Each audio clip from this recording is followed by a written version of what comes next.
Guys, welcome to our channel that is edu group of excellence. जैसे कि मैंने बताया था कि नेक्स्ट वीडियो पे हम लोग सी ऑपरेटर के बारे में सीखेंगे, तो आ चुका है हमारा सी ऑपरेटर का वीडियो। स्टार्ट करते हैं। तो जो पहला ऑपरेटर है वो है यूनरी ऑपरेटर। यूनरी ऑपरेटर दो तरह का होता है, एक इंक्रीमेंट के लिए, दूसरा डिक्रीमेंट के लिए। इंक्रीमेंट के लिए जो ऑपरेटर होता है उसका यूज़ वैल्यू को इंक्रीमेंट करने के लिए किया जाता है। जो डिक्रीमेंट ऑपरेटर होता है उसका यूज़ वैल्यू को डिक्रीमेंट यानी कि घटाने के लिए किया जाता है। अभी कंपाइलर पे इसे हम लोग करके और अच्छे से समझें। जैसा कि आप लोग देख रहे हैं कि हम लोग कंपाइलर पे आ चुके हैं। तो पहला जो हमारा ऑपरेटर है, यूनरी ऑपरेटर है, उसको मैंने लिखा है। आप लोग उसको अच्छे से देख लीजिए।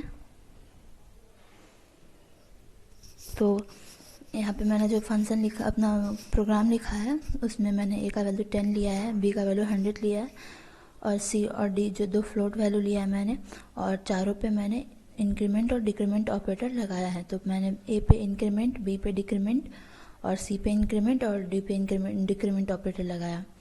तो देखिए वैल्यू क्या आता है। तो देखिएगा आप कि जब इंक्रीमेंट ऑपरेटर लगाते हैं तो वैल्यू एक बढ़ के आता है, और जब डिक्रीमेंट ऑपरेटर लगाते हैं तो वैल्यू एक घट के आता है। इसको कंपाइल करके रन करते हैं। तो गाइस देखिए, जैसा कि आप देख रहे हैं कि ए का वैल्यू 10 था तो 11 आ गया, बी का वैल्यू 100 था तो 99 आ गया, एक घट गया, सी में भी एक बढ़ा है और डी में भी एक घटा है। तो इसी तरह से हमारा यूनरी ऑपरेटर काम करता है, वो वैल्यू को बढ़ाता है और घटाता है। अगर आप किसी नंबर के आगे ऑपरेटर लगाओगे तो वैल्यू बढ़ जाएगा, और अगर डिक्रीमेंट ऑपरेटर लगाओगे तो वैल्यू घट जाएगा।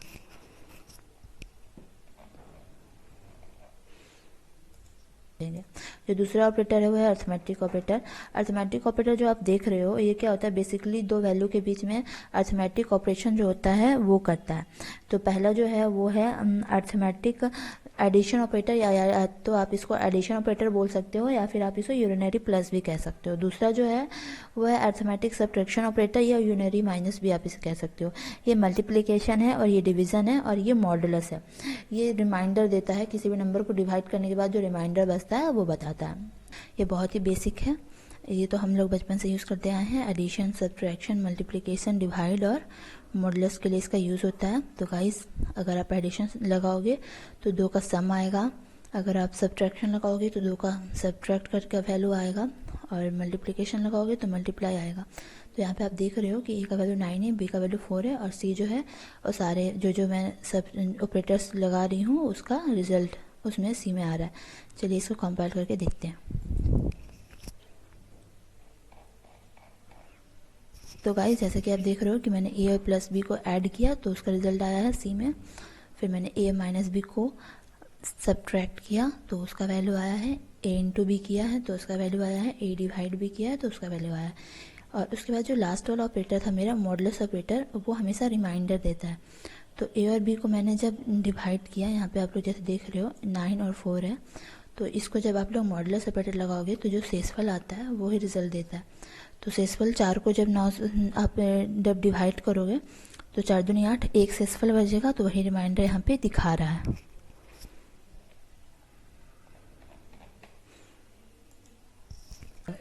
दूसरा जो हमारा ऑपरेटर है वो है रिलेशनल ऑपरेटर। रिलेशनल ऑपरेटर क्या बताता है, दो नंबर के बीच का रिलेशन बताता है। अगर रिलेशन ट्रू हुआ तो रिजल्ट 1 आएगा, और अगर रिलेशन फॉल्स हुआ तो रिजल्ट 0 आएगा। तो पहला जो आप देख रहे हो वो हमारा जो है वो लेस देन है, लेस देन ऑपरेटर। दूसरा जो है less than equal to operator है। उसके बाद इसको ग्रेटर देन ऑपरेटर बोलते हैं, इसको ग्रेटर देन या इक्वल टू बोलते हैं। और ये जो है वो हमारा इक्वल टू है, यानी कि जब दो वैल्यू पूरा इक्वल रहेगा तो उसको इक्वल टू बोलते हैं। और उसके बाद ये जो है वो हमारा लास्ट वाला नॉट इक्वल टू है, मतलब ये जब वैल्यू दो इक्वल नहीं होता है तब उसका यूज़ किया जाता है। तो ये रिलेशन ऑपरेटर है, दो वैल्यू के बीच का रिलेशन बताता है। तो यहाँ पे मैंने सारे ऑपरेटर को लिखा है, सारे ऑपरेटर का रिलेशन समझाने की कोशिश की है, जितना भी ऑपरेटर था। चलिए इसको कंपाइल करके देखती हूँ, जो रिजल्ट आएगा उससे समझते हैं। तो गाइस, जैसा कि आप देख रहे हो कि अगर वो जो रिलेशन है वो ट्रू रहता है तो रिजल्ट 1 आता है, अगर रिलेशन फॉल्स रहता है तो रिजल्ट 0 आता है। तो जैसे कि आप देख रहे हो कि 5 = 5, ये ट्रू है तो इसलिए इसका रिजल्ट 1 आया है। और ये दोनों का जो रिलेशन है वो गलत है तो इसलिए इसका रिजल्ट 0 आया है, क्योंकि 5 और 10 तो इक्वल नहीं है। और 5 ग्रेटर देन 5 ये भी गलत है, क्योंकि 5 और 5 इक्वल है, ग्रेटर नहीं है, तो यहाँ भी 0 आ रहा है। इसमें भी सिमिलरली रॉन्ग है इसलिए 0 आ रहा है, इसमें भी रॉन्ग है इसलिए 0 आ रहा है, बट ये राइट है। 10 बड़ा होता है 5 से, तो ये रिलेशन सही बता रहा है, तो इसलिए यहाँ पे रिजल्ट 1 यानी कि ट्रू आया है। और 5 इक्वल के 5 नहीं है, ये गलत बात है, दोनों हमेशा इक्वल हैं, तो ये रिलेशन जो है वो भी गलत है, इसलिए 0 आया यानी कि फॉल्स। इसमें ये भी गलत, ये सही है क्योंकि 5 और 10 जो है वो इक्वल नहीं होता है एक दूसरे के, तो ये सही रिलेशन बता रहा है। तो जब भी सही रिलेशन बताता है तो रिजल्ट ट्रू आता है यानी कि 1 आता है, और जब गलत बताता है तो रिजल्ट फॉल्स आता है। तो ये से देख रहे हो यहाँ पे क्या बताता है, ये क्या है, ग्रेटर देन है इक्वल टू। इसमें क्या होता है कि आइदर वो ग्रेटर रहेगा या फिर इक्वल रहेगा, मतलब दोनों में से कुछ एक। तो यानी कि यहाँ पे आप देख रहे हो कि ग्रेटर तो नहीं है बट इक्वल है, तो ये एक ट्रू हो गया, तो इसीलिए यहाँ पे 1 आया रिजल्ट। और इसमें जो आप देख रहे हो ये गलत है क्योंकि 5 या तो ग्रेटर देन होगा 10 का या इक्वल होगा, लेकिन यहाँ पे ना ग्रेटर है ना इक्वल है। और यहाँ पे क्या है कि इक्वल तो है, ग्रेटर नहीं है बट इक्वल है, इसलिए यहाँ पे ट्रू रिजल्ट दे रहा है। और यहाँ पे क्या है कि 5 आइदर ग्रेटर देन और इक्वल टू 10, तो यहाँ पे ग्रेटर है इसलिए 1 आया। तो जब भी रिलेशन ट्रू रहेगा तो रिजल्ट ट्रू यानी कि 1 आएगा, और जब रिलेशन फॉल्स रहेगा तो रिजल्ट 0 यानी कि 0 आएगा। उसके बाद गाइस जो नेक्स्ट है वो लॉजिकल ऑपरेटर है। ये बहुत ही आसान है, ज़्यादा टफ नहीं है, मैं अभी अच्छे से समझाऊंगी और फिर कंपाइलर पे भी करके दिखाऊंगी तो आप लोग को अच्छे समझ में आएगा। तो पहला जो लॉजिकल एंड है, ये क्या करता है कि दो वैल्यू है, अगर दोनों वैल्यू या आप दो कंडीशन भी समझ सकते हो, अगर दो कंडीशन सेटिस्फाई कर रहा है तो दोनों के बीच में जब हम लोग एंड लगाएंगे तो उसका जो रिजल्ट आएगा वो ट्रू आएगा। यानी कि देखो ये दोनों, ये भी सेटिस्फाई कर रहा है, ये भी सेटिस्फाई कर रहा है, तब इसका रिजल्ट ट्रू आ रहा है। लेकिन अगर दोनों फेल हो गया तो रिजल्ट फेल आएगा। और इस यही नहीं, यानी कि अगर दोनों में से एक भी फेल होता है, लाइक ये तो ट्रू है बट ये फॉल्स हो जा रहा है, ठीक है, ये तो ट्रू है बट ये फॉल्स हो जा रहा है, तो भी इसका रिजल्ट जो है वो फॉल्स ही आएगा। मतलब ये तभी ट्रू आता है इसका रिजल्ट जब दोनों सेटिस्फाई करता है। आप दो कंडीशन लिखो है, दोनों अगर सेटिस्फाई कर रहा है और उसके बीच में अगर आप एंड लगाते हो तभी उसका रिजल्ट जो है वो ट्रू आएगा, ठीक है। तो इसके लिए दोनों वैल्यू जो है हम लोग का ट्रू चाहिए, तभी ट्रू आएगा, अदरवाइज ट्रू नहीं आएगा। उसके बाद जो हमारा नेक्स्ट ऑपरेटर आप लोग देख रहे हो वो हमारा है लॉजिकल और। लॉजिकल और में क्या होता है, ये इसके अपोजिट है। इसमें क्या है कि अगर एक भी कंडीशन सेटिस्फाई कर जाता है तो रिजल्ट जो है वो ट्रू यानी कि 1 आ जाता है। जैसे कि आप लोग देख रहे हो यहाँ एक्स वाई दो वैल्यू लिया गया, इसका वैल्यू 0 है, इसका वैल्यू 0 है, और तो इसके दोनों के बीच में जब और लगाया गया तो 0 आया। लेकिन यहाँ पे क्या आप देख रहे हो कि इसका वैल्यू 0 है, इसका वैल्यू 1 है, तो फिर भी इसका वैल्यू 1 आ गया रिजल्ट। क्यों? क्योंकि एक भी कंडीशन अगर सेटिस्फाई कर जाता है, एक भी कंडीशन ट्रू हो जाता है तो इसका रिजल्ट ट्रू आ जाता है। अगर दोनों फॉल्स है तो रिजल्ट फॉल्स आएगा, बट अगर एटलीस्ट एक भी कंडीशन को ट्रू करता है या एक भी कंडीशन को सेटिस्फाई कर रहा है तो उसका रिजल्ट 1 आ जाएगा। ये लॉजिकल और में ऐसा होता है, लेकिन लॉजिकल एंड में दोनों चाहिए। अगर दोनों कंडीशन सेटिस्फाई करेगा तभी उसका रिजल्ट ट्रू आएगा, लेकिन लॉजिकल और में एटलीस्ट एक भी सेटिस्फाई करता है तो उसका रिजल्ट जो है वो ट्रू आ जाता है। अब लॉजिकल नॉट क्या है, ये दोनों से हट के है, ये अपना इसका अलग ही सिस्टम है। इसमें क्या है कि अगर जो है वैल्यू 0 है तो उसका रिजल्ट 1 आएगा अगर आप उस पर लॉजिकल नॉट ऑपरेटर लगाते हो तो, और अगर उसका वैल्यू जो है 1 है तो उसका रिजल्ट 0 आएगा। मतलब कि अगर ट्रू है यानी कि ट्रू है, जो भी आप लिख रहे हो वो ट्रू है, और उसके आगे आप लॉजिकल नॉट लगा देते हो तो उसका रिजल्ट जो है फॉल्स हो जाएगा, ठीक है। और अगर वो फॉल्स है और उसके आगे आप लॉजिकल नॉट लगा देते हो तो इसके बाद रिजल्ट ट्रू हो जाएगा। तो लॉजिकल नॉट का यूज़ क्यों किया जाता है, ये थोड़ा अजीब लगा होगा आप लोगों को कि ऐसे क्यों। तो ऐसा इसलिए है क्योंकि जैसे कि कोई चीज़ आप लिख रहे हो और उसमें आपको लिखना है कि ये चीज़ नहीं होना चाहिए, ठीक है, ये चीज़ नहीं होना चाहिए, तो उस जगह पे हम लोग लॉजिकल नॉट का यूज़ करते हैं। मतलब एक्स का वैल्यू कभी भी इसके इक्वल नहीं आना चाहिए, तो अगर वैसा कंडीशन अगर आप लिखोगे तो उसमें लॉजिकल नॉट का यूज़ किया जाता है। अभी जब कंपाइलर पे मैं करूँगी तो और अच्छे से आप लोग को समझ में आएगा।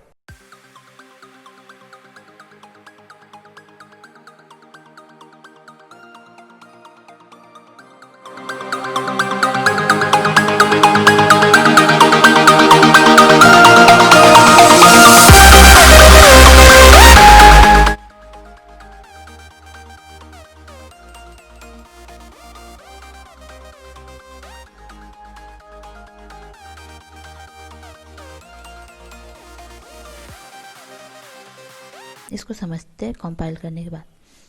तो मैंने कंपाइल किया, जैसा कि आप लोग देख रहे हो यहाँ पे, ये देखो यहाँ पे ए और बी का वैल्यू जो है 5 है और सी का वैल्यू 10 है, ठीक है, 5 10।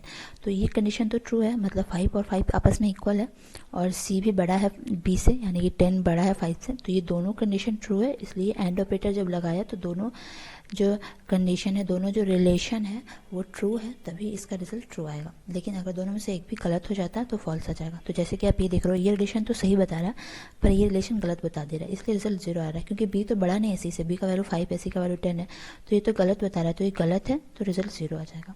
लेकिन और ऑपरेटर में क्या होता है, दोनों में से अगर एक भी कंडीशन ट्रू है तो रिजल्ट 1 आ जाएगा। मतलब ए बी तो इक्वल है ना, भले यहाँ पे सी जो है वो छोटा नहीं है बी से, मतलब बी बड़ा नहीं है सी से, ये गलत है, लेकिन ये तो सही है।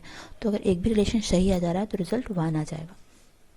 और यहाँ पे क्या है कि दोनों फॉल्स है, तभी रिजल्ट फॉल्स हुआ है। और ऑपरेटर में क्या होता है कि दोनों फॉल्स होता है तो रिजल्ट फॉल्स आता है। मतलब यहाँ पे बोल रहा है कि ए बी इक्वल नहीं है, तो ये तो गलत है, तो इसका रिजल्ट 0 आएगा, क्योंकि ए बी तो इक्वल है। और उसके बाद यहाँ पे क्या देख रहे हो कि यहाँ पे बी बड़ा बता रहा है सी से, तो ये भी गलत है, क्योंकि सी तो बड़ा है, सी का वैल्यू 10 है और बी का वैल्यू 5 है, तो सी बड़ा होगा। तो दोनों गलत है, मतलब दोनों रिलेशन जो है वो रॉन्ग है, यानी कि दोनों का वैल्यू 0 0 फॉल्स। तो अगर जब दोनों फॉल्स है तो रिजल्ट फॉल्स यानी कि 0 आएगा। और इसके एकदम से अपोजिट जो नॉट रहता है, उसमें क्या होता है कि अगर रिजल्ट ट्रू है तो फॉल्स और फॉल्स है तो ट्रू। तो यहाँ पे क्या है कि ये जो हमारा कंडीशन है वो ए बी इक्वल नहीं है, तो ये बता रहा है गलत कंडीशन बता रहा है। तो जब गलत कंडीशन बता रहेगा यानी कि फॉल्स वैल्यू यानी कि 0 वैल्यू, तो रिजल्ट 1 आएगा यानी कि ट्रू आएगा।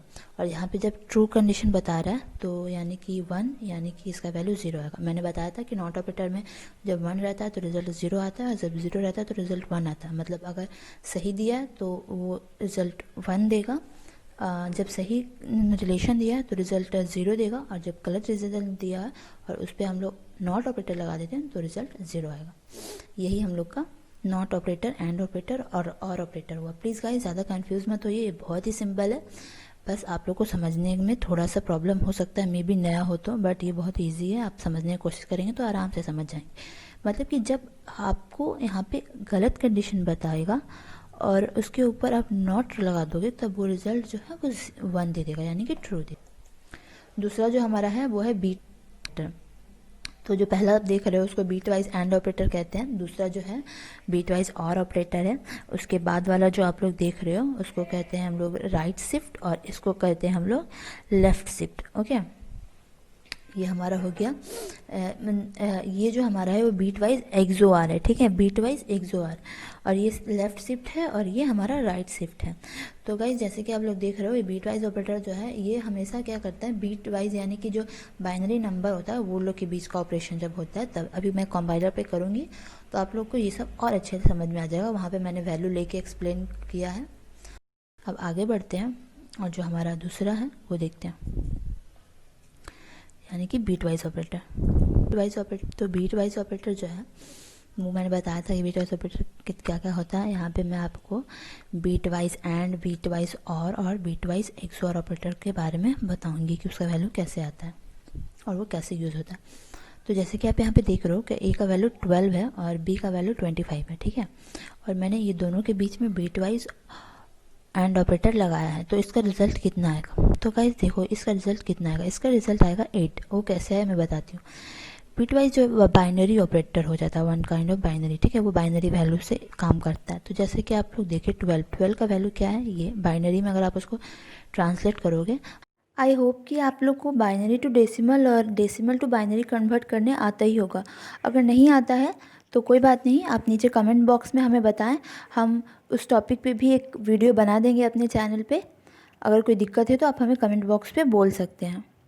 तो यहाँ पे देखो 12 है, 12 को यहाँ पे बाइनरी में कन्वर्ट किया है, और यहाँ पे 25 है, इसको भी बाइनरी में कन्वर्ट किया।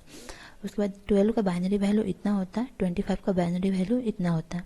अब मैंने दोनों पे बीट ऑपरेशन लगाया, यानी कि बीट वाइज एंड ऑपरेटर लगाया, ठीक है। तो ये देखो ये 12 पे 25 है, तो एंड में क्या होता है कि अगर दोनों 1 रहेगा तभी रिजल्ट 1 आएगा, अदरवाइज 0 आएगा।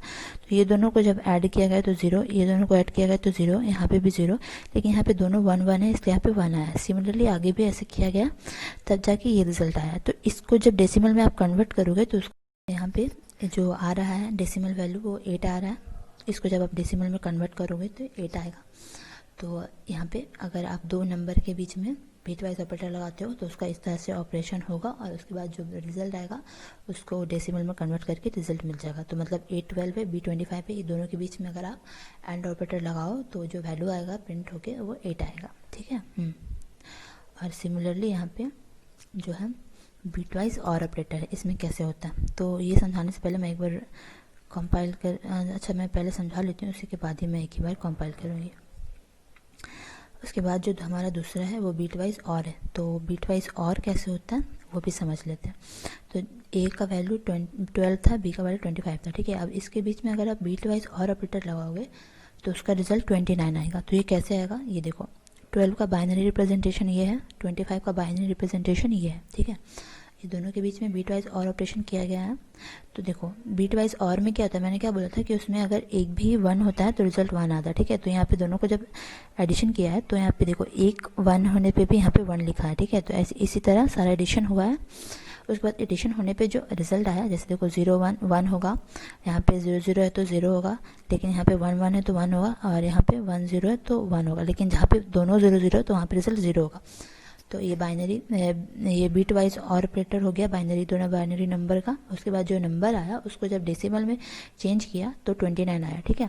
तो जब दो नंबर के बीच में आप ए और बी का जो वैल्यू है 25 और 12, वो दोनों के बीच में जब लगाया गया और बीट वाइज और ऑपरेटर, तो जो रिजल्ट आया वो 29 आया। तो जब आप इसको प्रिंट करोगे, इसको जब प्रिंट करोगे तो आप लोग को जो वैल्यू आएगा वो 29 आएगा। अब समझते हैं बीट वाइज एक्सओर ऑपरेटर वो कैसे काम करता है। तो देखो गाइस, ए का वैल्यू जो है हम लोग का 12 है और बी का वैल्यू 25 है। तो ये दोनों के बीच में जब आप ये ऑपरेटर जिसको बीट वाइज एक्सओर कहते हैं वो लगाओगे तो वो कैसे काम करेगा। तो देखो इसने बाइनरी में लिखा, फिर 25 को भी बाइनरी में लिखा, अब दोनों के बीच में एक्सओर ऑपरेशन किया, जैसे एंड और किया था ना, वैसे ही एक्सओर ऑपरेटर किया है। तो एक्सओर को कैसे किया है कि जैसे कि दो नंबर है और नंबर को ऐड किया, ठीक है। तो एंड में क्या होता था कि अगर एक भी 0 है तो वो फिर उसको 0 करता है, और में क्या होता था कि एक भी 1 है तो फिर 1 ले लेता था। पर यहाँ पे क्या है कि 0 1 रहेगा तो 1, ठीक है, 0 0 रहेगा तो 0 और 1 0 रहेगा तो 1। लेकिन अगर दोनों 1 है तो ये एक जो दोनों 1 है तो ये क्या करता है 10, आप इसको एज ए सिंपली 10 समझ सकते हो। और वो उसमें क्या होता है कि 0 आता है और 1 वो अपने आगे वाले को दे देता है, ठीक है, वो 1 अपने आगे वालों को दे देता है। तो जैसे कि आप देख रहे हो कि यहाँ पे जो एडिशन हुआ है तो 0 1 हुआ है, उसके बाद 0 0 हुआ, उसके बाद यहाँ पे 1 0 का 1 हुआ, फिर 1 1 का 0 हो गया, और ये 1 जो है वो आगे चला गया, और फिर यहाँ पे 1 आ गया, और फिर 0 0 का तो 0 0 ही आएगा, ठीक है। तो पूरा को जब दोनों के बीच में बीट वाइज एक्सओर लगाया गया तो रिजल्ट जो आया वो उसको जब डेसिमल में कन्वर्ट किया गया तो 21 आया। अब फिर मैंने यहाँ पे तीनों ऑपरेटर जो लगाया है तीनों का वैल्यू प्रिंट किया। अब चलिए इसको कंपाइल करके इसका वैल्यू देखते हैं कि कितना कितना आ रहा है।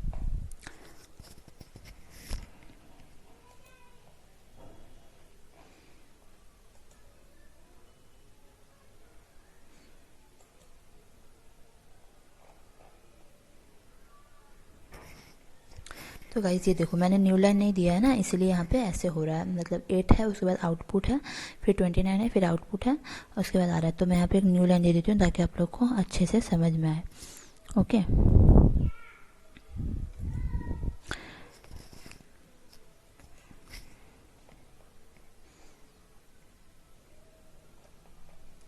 इसके बाद एक न्यू लाइन दे देती हूँ मैं यहाँ पे।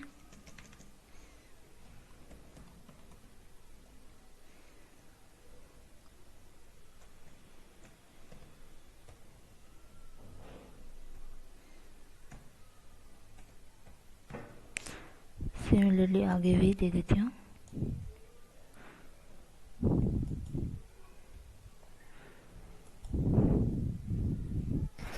उसके बाद मैं इसको कंपाइल करके रन करती हूँ। तो गाइस जैसा कि आप देख रहे हो कि जो आउटपुट आया है, तो पहले दो नंबर पे जब मैंने एंड ऑपरेटर लगाया तो उसका रिजल्ट 8 आया है, जब और ऑपरेटर लगाया तो 29 आया है, और जब एक्सओर ऑपरेटर लगाया तो 21 आया। हमारा असाइनमेंट ऑपरेटर है। असाइनमेंट ऑपरेटर में जो पहला ऑपरेटर आप देख रहे हो वो हमें क्या इक्वल बताता है कि दो वैल्यू एक दूसरे के इक्वल है, और इसके बाद वाला जो ऑपरेटर है वो हम लोग में एक्चुअली देखो असाइनमेंट ऑपरेटर में होता है क्या कि किसी भी वेरिएबल में हम कोई वैल्यू को जब असाइन करते हैं तो वो असाइनमेंट ऑपरेटर, मतलब जब असाइन करने के लिए जो ऑपरेटर का यूज़ करते हैं वो असाइनमेंट ऑपरेटर हो गया, ठीक है। जैसे कि कोई नंबर में आप कुछ ऐड कर रहे हो तो आप एक तरह से उसमें एक वैल्यू को असाइन कर रहे हो, वो तो एडिशन वाला ऑपरेटर हो गया। अगर आप कुछ वैल्यू घटा रहे हो तो सब्ट्रैक्शन वाला एडिशन हुआ। ऐसे कर करके अर्थमेटिक ऑपरेटर को ही जब कोई वैल्यू असाइन करने में यूज़ किया करते हैं तो उसको असाइनमेंट ऑपरेटर बोला जाता है। तो यहाँ पे आप देख रहे हो बहुत सारा है, मैं कंपाइलर पे सबका यूज़ बताऊंगी, कैसे कैसे वैल्यू को असाइन करते हैं वो सब दिखाऊंगी। फिलहाल तो ये एडिशन है, ये सब्ट्रैक्शन है, ये मल्टीप्लिकेशन है, ये डिवीज़न है और ये मॉडुलस है, और ये इक्वल के लिए है यूज़ किया जाता है, ठीक है। तो गाइस ये असाइनमेंट ऑपरेटर हो गया। तो यहाँ पे समझते हैं कि कैसे हो रहा है। तो मैंने ए का वैल्यू 5 लिया है और सी में मैंने सबका वैल्यू को असाइन किया, ठीक है। तो मैंने यहाँ पे सी इक्वल टू ए लिया है। उसके बाद मैंने क्या किया कि पहले तो सी का वैल्यू 5 है, उसके बाद मैंने उसमें सी में 5 को और ऐड कर रही हूँ, ठीक है। फिर मैंने 5 को मैं सब्ट्रैक्ट कर रही हूँ, फिर 5 से मल्टीप्लाई कर रही हूँ, डिवाइड कर रही हूँ, और फिर यहाँ पे मैं मॉडुलस कर रही हूँ। तो क्या क्या वैल्यू जो प्रिंट होकर आता है वो समझते हैं।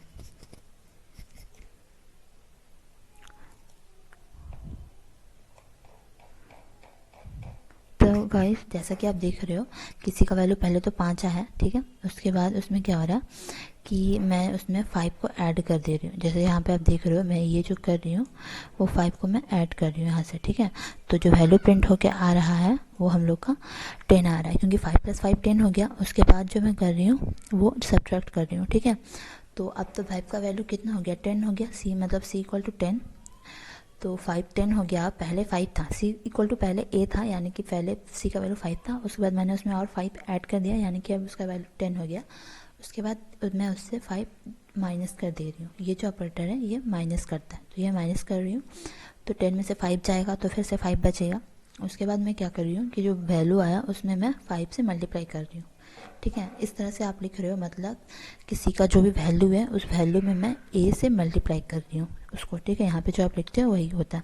तो मैं यहाँ पे मल्टीप्लाई का लिखा हुआ है तो यहाँ पे मल्टीप्लाई होगा।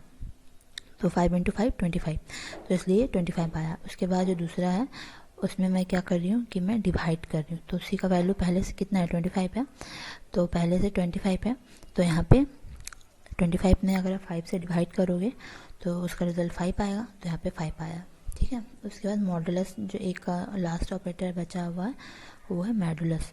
तो मॉडुलस में देखिए क्या हो रहा है कि मॉडुलस में अगर आप सी का जो भी वैल्यू है उसमें मैं 5 का मॉडुलस लगा रही हूँ। तो सी का वैल्यू अब कितना बचा, 5 में अगर आप 5 का मॉडुलस लगाओगे तो 5 तो पूरी तरह से डिवाइड हो जाएगा ना, वो मल्टीप्लाई मतलब मल्टीपल है 5, तो रिजल्ट जो है वो 0 आएगा, ठीक है। तो वही यहाँ पे मैंने लिखा है और मैंने यहाँ पे समझाने की कोशिश की है कि कैसे असाइन करने पे वैल्यू आता है। तो गाइस जैसे कि आप लोग देख रहे हो कि सी इक्वल टू ए में जब सी 5 आएगा, उसके बाद सी में मैं जब 5 ऐड करूँगी तो सी का वैल्यू 10 आएगा।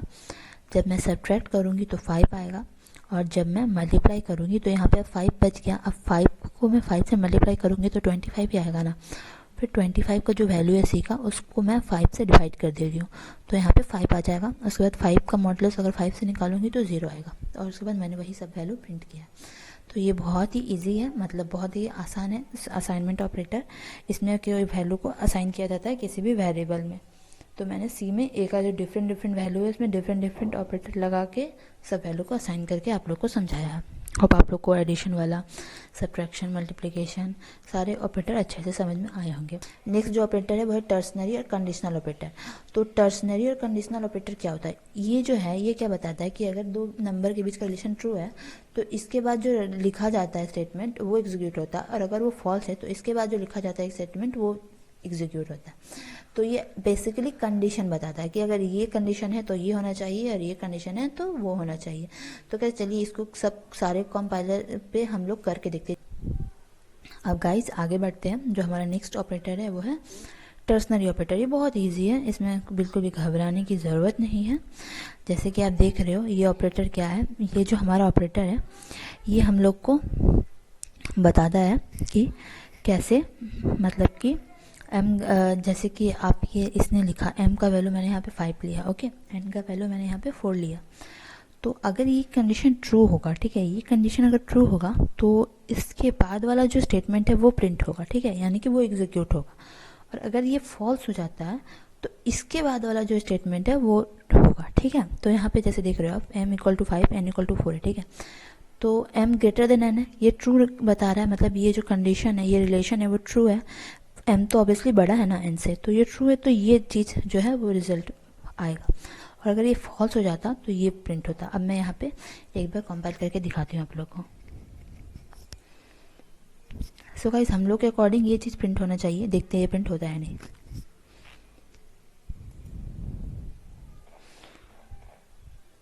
सो गाइस जैसा कि आप लोग देख रहे हो कि यही प्रिंट हुआ है, m is greater than n, that is 5 greater than 4। ठीक है, अब मैं यहाँ पे डिफरेंट लेके देखती हूँ। ठीक है, अब मैं यहाँ पे m का वैल्यू जो है 1 ले लेती हूँ। ठीक है, और n का वैल्यू 4 ले लेती हूँ। ठीक है, और इसे कंपाइल करती हूँ। अब देखना ये प्रिंट ना हो के ये प्रिंट होगा। ठीक है,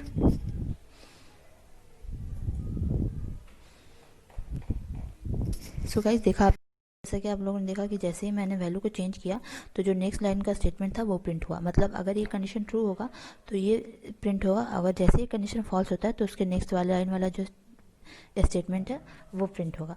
तो यही है टर्शनरी कंडीशन, अगर रिलेशन ट्रू होगा तो ये प्रिंट होगा, और रिलेशन फॉल्स हुआ तो ये प्रिंट होगा। सो गाइस बहुत ही आसान है, आप इजीली इसको बना सकते हो। तो सो गाइस इसी के साथ हमारा ऑपरेटर का जो टॉपिक है वो ख़त्म होता है। आगे बढ़ते हैं। मैंने पूरी कोशिश की है कि आप लोग को अच्छे से समझ में आए ऑपरेटर का टॉपिक। फिर भी कहीं भी कुछ डाउट होगा तो प्लीज़ हमें कमेंट बॉक्स में बोले, हम आपका डाउट ज़रूर क्लियर करेंगे। और गाइस हमारे डिस्क्रिप्शन बॉक्स में एक क्यूज़ का लिंक होगा, उस क्यूज़ को ज़रूर अटेंड करें और उसको अच्छे से क्वेश्चन को सॉल्व करें। जो पूरा क्यूज़ जो हम लोग क्यूज़ का क्वेश्चन बनाते हैं वो पूरा वीडियो पे बेस्ड होता है। तो अगर आप वीडियो को अच्छे से देखोगे तो आपको क्यूज़ में क्वेश्चन जो है सॉल्व करने में बहुत ही आसानी होगी। और साथ ही क्यूज़ में जो भी मार्क्स आएगा उसके बेस पे हम लोग आपको एक सर्टिफिकेट भी प्रोवाइड करेंगे। सो गाइस प्लीज़ हमारा क्यूज़ को ज़रूर अटेंड करें, और कोई भी डाउट किसी तरह का दिक्कत हो तो कमेंट बॉक्स में हमें अपना सुझाव ज़रूर बताएं। और गाइस अगर वीडियो पसंद आया हो तो प्लीज़ लाइक करें, चैनल पे अगर पहली बार है तो प्लीज़ हमारा चैनल सब्सक्राइब करें। Thank you guys, thank you so